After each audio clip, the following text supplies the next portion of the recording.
ইসলামের দ্বিতীয় খলিফা হযরত উমর ফারুক রাদিয়াল্লাহু তাআলা আনহুর কদমের মধ্যে একজন বৃদ্ধ তার সন্তানকে হাত ধরে নিয়ে আসলেন। যুবক ছেলেটার হাত ধরে নিয়ে আসলেন। উমর ফারুক চেয়ারের মধ্যে বসে আছেন। তখন খলিফা, ইসলামের দ্বিতীয় খলিফা হযরত উমর ফারুক রাদিয়াল্লাহু তাআলা আনহু, জোরে বলেন মারহাবা। চারজন খলিফার নাম জানা আছে ইনশাআল্লাহ? কথা বলেন, পারেননি? এক নাম্বার কে?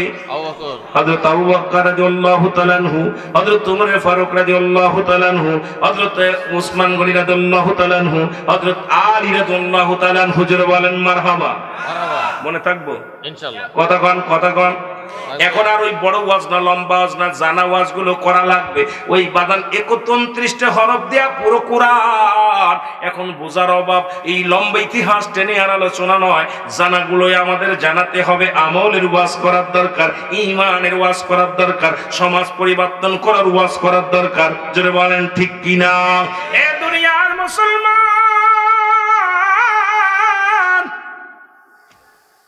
খলিফা হযরত উমর ফারুকের কদমে বৃদ্ধ নিয়ে আসলেন তার সন্তানকে। ডাকতে বলে, আমিরুল মুমিনিন, হ্যাঁ ইসলামের দ্বিতীয় খলিফা হযরত আমিরুল মুমিনিন, আমার কলিজার টুকরা সন্তান আপনার কদমের মধ্যে আনছি। বিচার করা লাগবে। কি করা লাগবে? বিচার করা লাগবে।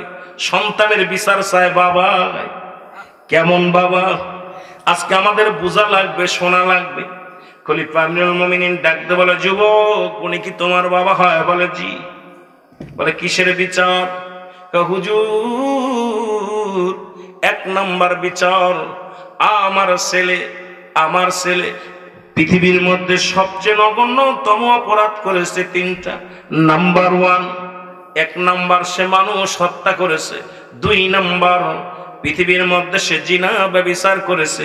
3 নাম্বার পৃথিবীর মধ্যে সে কি করেছে? মাদক সেবন করে। 3টা অপরাধ করেছে। কয়টা অপরাধ? কম বড় না ছোট? কথা কন, বড় না ছোট? 1 নাম্বার কি মানুষ হত্যাকারী?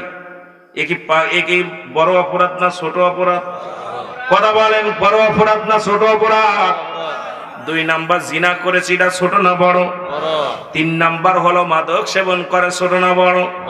3টা অপরাধ, অনেক বড় বড় বড় অপরাধ। খলিফা হযরত উমর ফারুকের রাগে গলবে দেহটা দগবগ করে উঠছে। হযরত উমর ফারুক ডাকতে বলে, যুবক, তুমি কি এগুলো করছো? বলে জি করছো। বলে জি হুজুর। বলে তুমি কি জানো? তুমি কি জানো না পৃথিবীর মধ্যে মানুষ হত্যা, হত্যার বিনিময়ে হত্যা? বলে হুজুর আমি জানতাম না, এখন জানছি। কয় তাহলে মৃত্যুর জন্য প্রস্তুতি হও। আমি রাজি। আল্লাহু আকবার বলেন না? দ্বিতীয় অপরাধ, তুমি কি করেছো? পৃথিবীর মধ্যে তুমি জিনা করেছো। জিনার পরিমাণ, যদি কোনো যুবক পৃথিবীর মধ্যে জিনা করে, ভালো করে লিখে নেন বাবা। আমার মা বোনেরা আছেন, অনেকের স্বামী বিদেশের ময়দানে, এখন আমার মা বোনেরা ফরকিরিয়ার মধ্যে পড়ে গেছে। অনেক বাজারেরা নিজের বউ থাকতেও পর মহিলার কাছে যান। অনেকে আছেন বিবি না থাকলেও আপনারা বেগানা মহিলার কাছে যান। ভালো করে লিখে নেন, জেনে নেন। ইসলামের বিধান হলো, ইমাম সাহেব আছেন, উনিও একজন আলেম মানুষ, বক্তা মানুষ। ইসলামের বিধান হলো, কোন যুবক পৃথিবীর মধ্যে যদি জিনা বা বিচার করে, এটা যদি নাই পরিণয় সাক্ষী থাকে, যদি জানা জানি হয়ে যায় বা জেনে যায়, এ মুসলমানের বিচার হলো, এর বিচার হলো ওই যুবকের গায়ের মধ্যে 100 ডুরা মারতে হবে। যুবক যুবতীর এত জোরে মারতে হবে, 2-4টা মারা পর যেন মারা যায়। মারা গেলে বাকিগুলো কবরের উপরে মারতে হবে। কারণ ওই যুবকের এমন ভাবে মারতে হবে, ওই জিনাকারীর পৃথিবীর মধ্যে এমন জিনাকারী যুবক, যারা যুবক বিবাহ করো নাই, যুবতীরা বিবাহ করো নাই। বাবারা দিলের কান্ডা লাগা শোন, আজকে যুব সমাজের আয়োজিত আজকে মাহফিল, এই জন্য যুবকদের কিছু বলে যায়। বাবা নামাজের কথা, ইমানের কথা এবং আমলের কথা, পর্দার কথা, সব দিক বলতে হবে। এই জন্য অনেক ওয়াজ আমাকে বলতে হচ্ছে অল্পের মধ্যে। আমার দাদু ভাইরা, পৃথিবীর মধ্যে যদি কোনো যুবক এরকম আস্তে আস্তে সোয়াইলে হবে না। সমাজের যিনি ন্যায়পরায়ণ, যার গায়ের বল আছে গো, তার দিন বেতের আঘাত করতে হবে। যে 2-4টা মারা পরে যেন মারা যায়, বাকিগুলো মারা যায়। মারা গেলে যদি মারা গেলে তারে কবর দিতে হবে, ওই কবরের উপরে দিয়ে বেতের আঘাত করতে হবে। এটা হলো ইসলামের বিধান। আমার বাংলাদেশের জমিনে, টাঙ্গাইলের জমিনে এইরকম একটা বিচার যদি হতো গো, আমার মন বলে আমার যুবকরা বলেও জিনা করতো না, আমার যুবতীরা জিনার জন্য সাই দিত না। জোরে বলেন ঠিক কিনা? কষ্ট হচ্ছে আপনাদের? না, আমিরুল আমিন একটু ব্যতিক্রম কথা কই, কথা বুঝেন। যদিও বিশ্ব জাকের মঞ্জিল আলেম, আমার আলোচনায় কখন কোন ফেলি করি আমি নিজেই বলতে পারি না।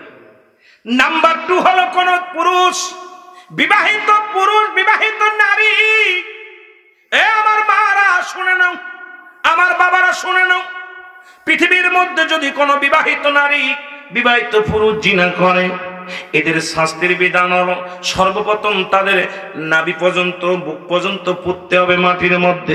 পোতা পর এবার তাকে কঙ্কার নিক্ষেপ করতে হবে। যতক্ষণ পর্যন্ত মরবে না ততক্ষণ পর্যন্ত কঙ্কার মারা বন্ধ হবে না। শুনে নাও মুসলমান, আজকে আমার দেশের হাজার হাজার পুরুষ, হাজার নারী বিবাহিতরা জিনা করে, ব্যভিচার করে। তাদের বিধান শুনে নাও, যদি কোনো বিবাহিত পুরুষ, যদি কোনো বিবাহিত নারী যদি জিনা করে, এই জিনার বিধান হলো সর্বপ্রথম তাদের মাটির ভিতরে পুঁততে হবে নাভি পর্যন্ত বা বুক পর্যন্ত। যতক্ষণ পর্যন্ত মৃত্যুবরণ করবে না পাথর নিক্ষেপ করতে হবে। যখন মারা যাবে তাদেরকে উঠাইতে হবে, উঠায়া কুকুর শেল দিয়ে খাওয়া দিতে হবে। কোন জিনাকারীর কবর দেওয়া যাবে না। ইসলামের বিধান হলো, শুনে নাও, তাদের কবর দেওয়া যাবে না। এই রকম যদি একটা যুবক, একটা বিবাহিত পুরুষ বা একটা বিবাহিত নারী টাঙ্গাইলের জমিনে কুকুর শেল দিয়ে খাওয়াই দেয়া হতো গো, আমার বিশ্বাস টাঙ্গাইল জেলার মধ্যে জিনার নামটাই মুখে আনতো না। জোরে বলেন ঠিক কিনা? কষ্ট হচ্ছে? না, অনেক যুবক এরকম শালীর সাথে অপকর্ম করতেছেন, পরের বউর সাথে, বন্ধুর বউর সাথে, নিজের বউ থাকতেও। আবার অনেক মা বোনের আছেন, স্বামী থাকতে গোপনে গোপনে অনেক হুজুরের লগে লিং আছে, বন্ধুর সঙ্গে লিং আছে, পুরনো বন্ধুর সঙ্গে হোটেলে, রিসোর্টে, কত জায়গা যাচ্ছে। আমার দেশের অনেক বক্তারও রিসোর্টে চলে যায়। জোরে বলেন ঠিক কিনা? রাগ করবেন না, আমি বলতেছি আর কি। এই যে অনেক বাসে, এই যে অনেক, গত মাসে দেখলাম প্রায় 900-র উপরে বলৎকার ধরা পড়ছে। আমি বাংলাদেশ সরকারের কাছে বারবার দাবি করেছি, বলৎকারের বিচার জ্বলন্ত মৃত্যু, ওকে ফাঁসি নয়, ওকে দুনিয়ার মধ্যে কুকুর শেল খাওয়া দিতে হবে। কারণ একজন আলেম বলৎকার ধরা পড়লে এদের জন্য ইসলামের কলঙ্ক হয়। জোরে বলেন ঠিক কিনা? সে আমি হই, আমার বিচার কঠিন করা লাগবে। দাবি কার কাছে করব? সবাই তো লম্বা লম্বা কথা বলে। এই জিনার ওয়াজ, ব্যভিচারের ওয়াজ ওলামা ইকরামের মুখ থেকে চলে গেছে, কারণ আমি তো নিজেই পথের প্রতীক। কথা বলে না কেন? কথা বলে না কেন? আমার মন বলতেছে আপনাদের এই ওয়াজটা আমার করা ঠিক হচ্ছে না। কষ্ট হচ্ছে? আমাকে হুকুম দিছে হুজুর পর্দার ওয়াজ, কবরের ওয়াজ, এই যে ওয়াজ দিছে এটা করতে গেলে মিনিমাম 5 থেকে 7 ঘন্টা লাগবে। আমি 1 ঘন্টার ভিতরে আমার সব গুছাইতে হবে। সুতরাং আমাকে তো এমন একটা সাবজেক্ট নিতে হবে যে সাবজেক্টের মধ্যে সবগুলো পাওয়া যাবে। যেটা বলেন ঠিক কিনা? কথা বলেন না কেন? তাহলে আজ থেকে আপনাদের ভাইয়ের জোরে হাত করে বলি, যদি কেউ করে থাকেন এরকম গুনাহ, তওবা করুন, আল্লাহ আমাকে মাফ করো। আল্লাহ, আমি গোপনে গোপনে মাফ চাবেন, আল্লাহর কাছে মাফ চাইবেন। আমার আল্লাহ তো মাফ করনেওয়ালা। আল্লাহর কাছে কানবেন, চোখের পানি আল্লাহর কাছে পিও, গোপনে রাত্রে কানবেন, আল্লাহ আমি তো জীবনের তারুণ্যায় পুরে করে ফেলেছি, শয়তানের তারুণ্যায় পুরে আমি করে ফেলেছি গুনাহ, আমাকে তুমি মাফ করে দাও। 3 নাম্বার, যুবক তুমি মাদক সেবন করো, এটা বড় অপরাধ। বলে জি হুজুর, এর বিচার কি তুমি জানো? বলে হুজুর জানতাম না, জেনেছি। জোরে বলেন আল্লাহু আকবার। আরো জোরে বলেন। এবার যুবক, এবার আমিনুল মুমিনিন হযরতে ওমর ফারুক রাদিয়াল্লাহু তাআলা বলেন, যুবক রে, তাহলে তুমি মৃত্যুর জন্য প্রস্তুতি হও। যুবক বলে, আমিনুল মুমিনিন,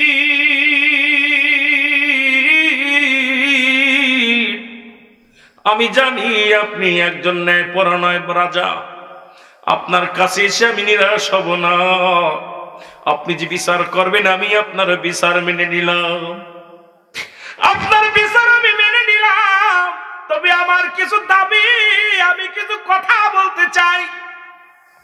হযরত ওমর ফারুক বলে, যুবকরে বলো কি বলতে চাও? বলো, হুজুর আমি বলতে চাই আমার বিচার করার আগে আমার আব্বার বিচার করা লাগবে। আল্লাহু আকবার বলেন। আমার বিচার করার আগে বাবার বিচার করা লাগবে।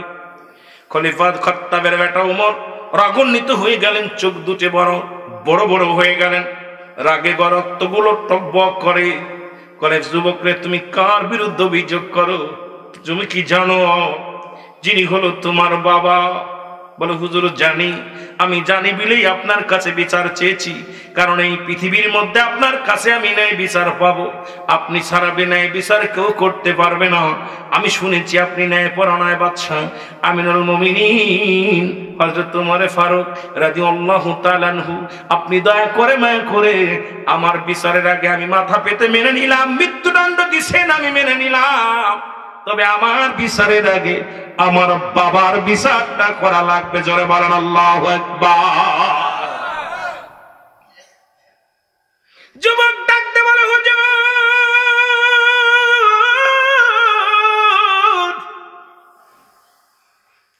আপনার কাছে আমার করজোড়ে দাবি, আমার বাবার বিচার করা লাগবে। বলে, যুবক কি বিচার চাও তুমি? বলে, এক নাম্বার অপরাধ আমার বাবার। এক নাম্বার অপরাধ আমার বাবার, সে আমাকে একটা ভালো মা দেয় নাই। পৃথিবীর মধ্যে যে মায়ের গর্ভে আমি আগমন করেছি, মা ছিল জিনাকারিনী, মা ছিল বেগানা পুরুষের দিকে বেড়াইতো, দুনিয়ার মধ্যে ব্যভিচার করেনি। সুতরাং পৃথিবীর মধ্যে আমার একটা ভালো মা দেয় নাই। এর জন্য আমি নষ্ট হওয়ার মূল কারণ হলো আমার বাবা মা। আজকে যদি আমার মা আদর্শবান হতো, তাহলে আমি একটা আদর্শবান ছেলে হতাম। ও আমার যুবক বন্ধুরা, আজকে সুন্দর চেহারা দেখলে ভুলে যাও, আজকে সুন্দরী পূজারী হয়ে গেছো। আগের যুগের মানুষ যখন বিবাহ বন্ধনে আবদ্ধ হতো, আমাদের দাদা নানারা যায় গোষ্ঠী তালাশ করতো, মেয়েটা কোরআন পড়তে পারে কিনা, মেয়ের বাবা কোরআন পড়তে পারে কিনা, নামাজ পড়তে পারে কিনা, এবং পর্দা মানে কিনা, এরপরে কি মুসলমান, তার বাপ মার খেদমত করে কিনা। এখন আমরা যুবকরা সুন্দরী পূজারী হয়ে গেছি, এখন দেখলেই হাত ধরে টেনে আনি, এখন গোষ্ঠী দেখি না, এখন আমরা জাত চিনি না। এখন ওই সন্তান আশা পরে জিনাকারিনী আজকে রাস্তা দিয়ে পেট খালি পিঠ খালি অমুসলমান কপালের উপর এক নোকতা লাগায় যেগুলো যায়, এগুলো দ্বারা আজকে তাদের থেকে আমরা যে বংশ পাই, এগুলো নষ্ট ছাড়া ভালো কিছু পাওয়া সম্ভব নয়। জোরে বলেন ঠিক কিনা? আমিনুল মুমিনিন, এক নাম্বার অপরাধ আমার আব্বা করেছে, আমার একটা ভালো মা দেয় নাই। আমি যারা বিয়ে করিস নাই তাদের হাতে ধরে বলে যায়, প্রয়োজন হলে একজন রিক্সা চালকের মেয়ে বিয়ে করবি, তোর দাদার কাছে, দাদির কাছে, ভাইয়ের কাছে, বন্ধুর কাছে একটা দাবি করবি, বন্ধু ওই কালো মেয়েটা আমি বিয়ে করব, ওই কৃষকের মেয়েটা বিয়ে করব, যে মেয়েটা কোরআন পড়তে পারে, যে মেয়েটা পর্দা করে চলাফেরা করে, যে মেয়ের মা তার বাবা মার খেদমত করে, শ্বশুর শাশুড়ির খেদমত করে, যে মেয়েটা আল্লাহর ভয় যার অন্তরের মধ্যে আছে, এমন একটা মায়া যদি তোর জীবন সঙ্গিনী হয়, ও যুবক দুনিয়ার জান্নাতি তুই। ও আমার মা বোনেরা শুনে নাও, আজকে অনেক মার আসছো, আমার মতো মৌলবীর দরকার নাই, মৌলানার দরকার নাই। বিবাহের আগে দাদির কাছে বলো, মার কাছে বলো, বাবার কাছে বলো, মা গো যার সঙ্গে আমার বিবাহ দিবা একজন হালাল খোর বান্দা, আমি গাছতলা থাকবো, দুঃখ নাই, বাড়ি লাগবে না, গাড়ি লাগবে না, একজন ইমানদার 5 ওয়াক্ত সালাত আদায় করে, হালাল খোর বান্দা, সে ভ্যান চালাক, সে রিক্সা চালাক, সে দিন মজুরি কাজ করুক, সে চাকরি করুক, যাই করুক না কেন, এমন একটা স্বামী আমাকে দিবা মা, সারাদিন পরে যেন আমাকে এক মুঠা হালাল খাবার খাওয়ায়, আমাকে যেন পর্দার মধ্যে রাখে। মা গো আমি ওই দাঁড়াই প্রস্রাব করে ওর সাথে যাবো না, ঘুষখোর বান্দার দরকার নাই, ওই সুদখোরের দরকার নাই, একটা হালালখোর পালালখোর ছেলে আমার সঙ্গে আমার বিবাহ দিয়ে দাও। আমি মা বোনদের বলে যাই, এই দাবিটা করো, দুনিয়ার মধ্যে যদি একটা আল্লাহওয়ালা হালালখোর বান্দা যদি তোমার কপালে জুটে যায়, এই দুনিয়ার মধ্যে তোমার মতো শান্তি তার কেউ নাই। জোরে বলেন ঠিক কিনা? এক নাম্বার অপরাধ, আমার বাবা আর সে আমাকে ভালো মা দেয় নাই। তোরা যারা আজকে প্রেম প্রীতি করে বিয়ে করতেছি, ওই দাউসগুলো, দাউসের পিতা মাতা বিনা হিসেবে জাহান্নামে যাবে। ওই সমস্ত মেয়েরা দাউস যারা মেয়ে কুলে জন্ম নিয়ে প্যান্ট শার্ট পরে, শার্ট গায়ে দেয়, তারপরে ছেলেদের মতো কথাবার্তা বলে, বুক উঁচু করে টান করে হাঁটে, পুরুষের ন্যায় কথাবার্তা বলে, বাজার ঘাট সাইকেল চালায়, বাইসাইকেল চালায়, সাইকেল চালায়, এই সমস্ত দাউসের পিতামাতা বিনা হিসেবে জাহান্নামে যাবে। আল্লাহু আকবার বলেন না। আমার দেশে 70% ফ্যামিলির মধ্যে এইগুলো, যেটা বলেন ঠিক কিনা? 70%।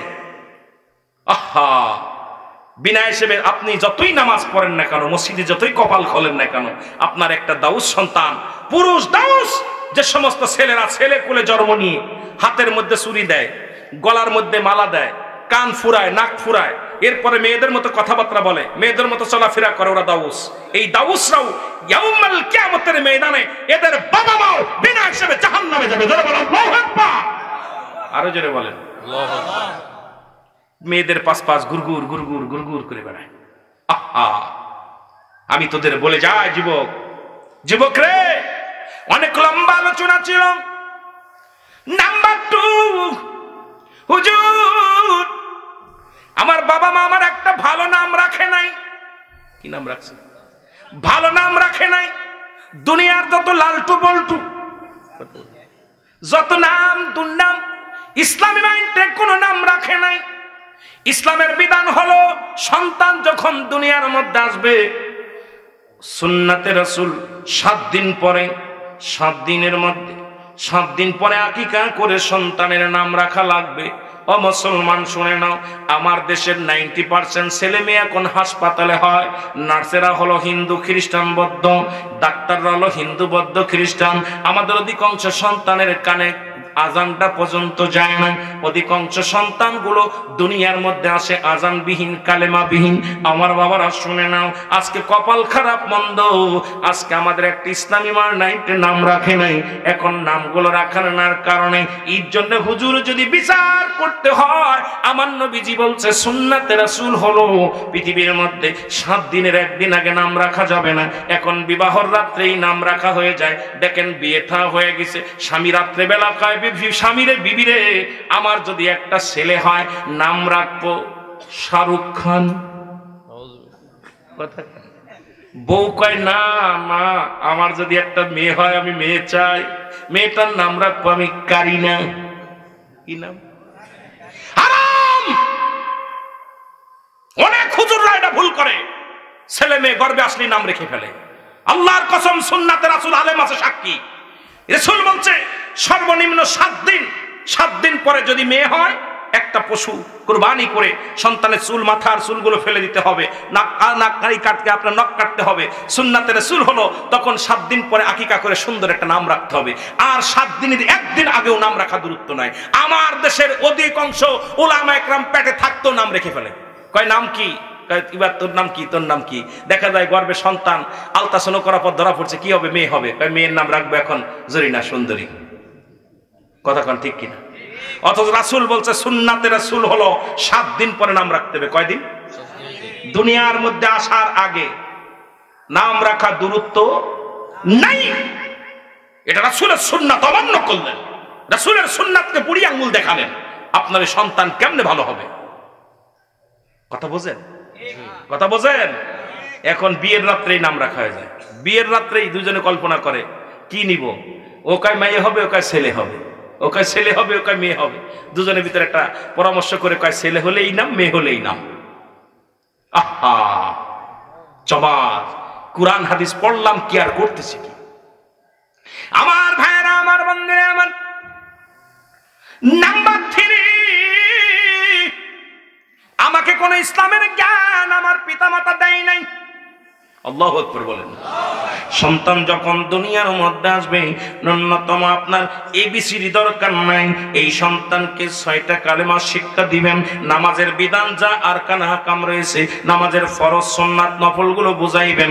জানাজার নামাজ শিখাবেন, দোয়া দুরূদ শিখাবেন, কালেমা শিখাইবেন। যেটুকু গুরুত্বপূর্ণ হালাল খাইতে হবে বিধানগুলো শিখাইতে হবে। ছেলে বলে ওয়া মিনুল মুমিনিন,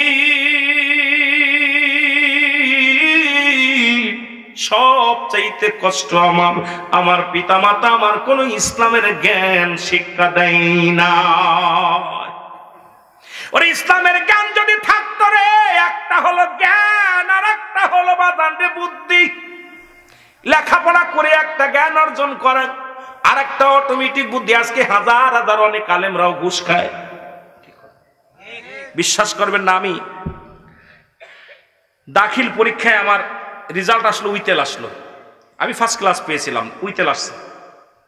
দেখুন আমি গেছি স্যারের কাছে, আমার ছোট হাতের আর লেখা হয়ে গেছে, বড় হাতের আর লিখতে হবে, আর রুহুল। এখন গেছি, তখন নূর সাহেব হচ্ছে মাদ্রাসা বোর্ডের চেয়ারম্যান, মানে উনি হলো। আর শাহাদত ভাই হচ্ছে প্রিয় আপনার হলো কিরানি। আমার নামগুলো ভালো করে লিখে রাখছি খাতায়। শাহাদত সাহেব যদি লিখে রাখেন, উনাদের কাছে খবরটা গেলে উনার ধরবেন, ভালো করে লিখে নেন। তা আমি গেছি, আমার বলতেছে আপনি তো ফার্স্ট ক্লাস পেয়েছেন, কিন্তু এটার জন্য আপনার রেজাল্ট আটকে আছে, তা আপনার এটা সারাতে হবে। আমি সারার কেমন লাগবে? কয় এটা কোনো ব্যাপার না, আপনার দরখাস্ত করেন।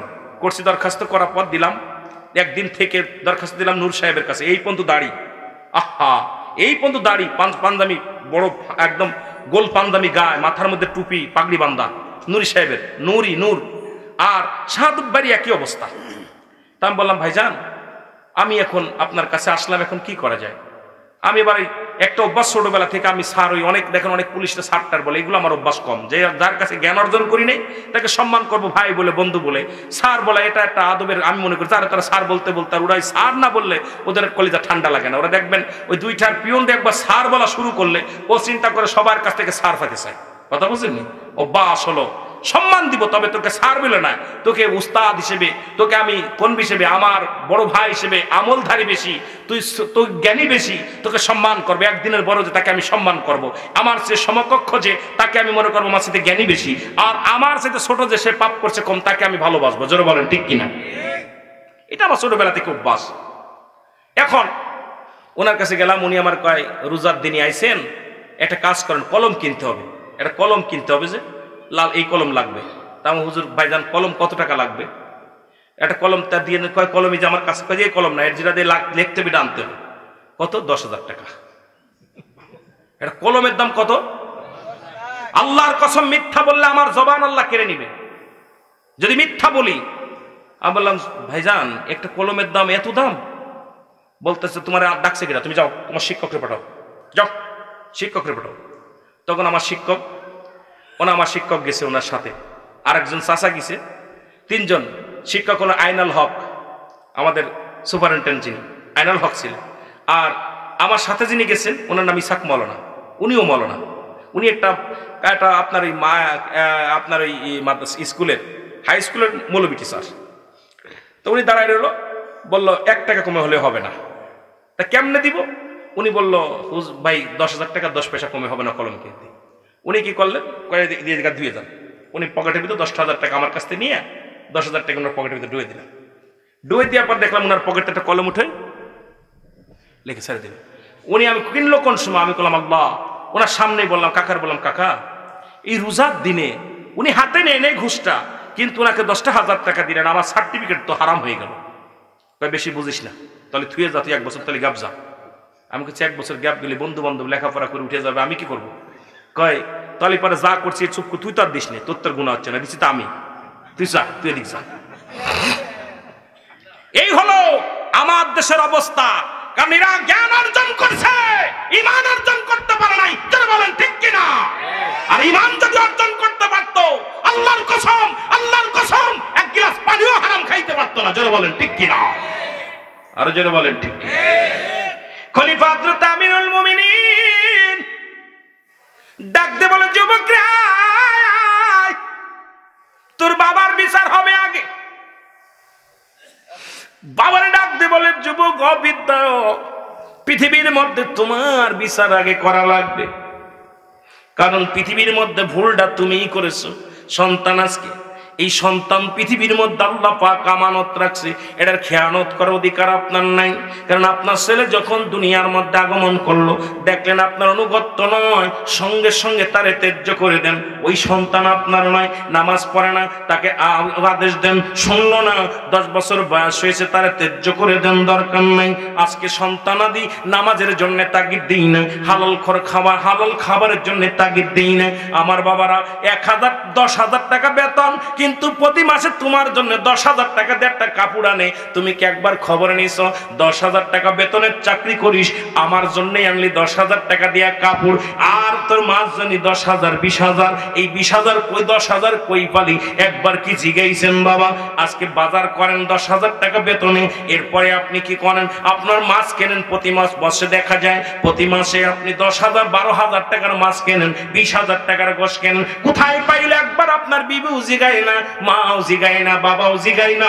হারামখোর বান্দা শুনে নাও, আল্লাহর আদালতে কি জবাব দিব? আল্লাহ তো নিজেই বলছে, কুল্লু মান আলাইহা ফান, সব কিছু শেষ করে দিব আমি আল্লাহ। যেটা বলেন ঠিক কিনা? সব কিছু শেষ করে দিবে আমার আল্লাহ। আমার দরদি বাদানটা শুই না লও গো। খলিফা হযরত ওমর ফারুক ডাকতে বলেন, বিদ্যা রে, তুমি মৃত্যুর জন্য প্রস্তুতি হও। বিদ্যা বলে, আমিনুল, আপনি আমার বুঝার সুযোগ দান করেছেন, আপনি আমার বোঝার মতো সুযোগ দান করেছেন, আপনি আমাকে তওবা করে দেন, আপনি আমাকে একবার সুযোগ দেন, আমি যেন আমার সন্তান পরিবার পরিজন নিয়ে ইসলামের বিধান মেনে চলতে পারি, সেই সুযোগটা আমারে কইরা দে। আরো জোরে বলুন আল্লাহু আকবার।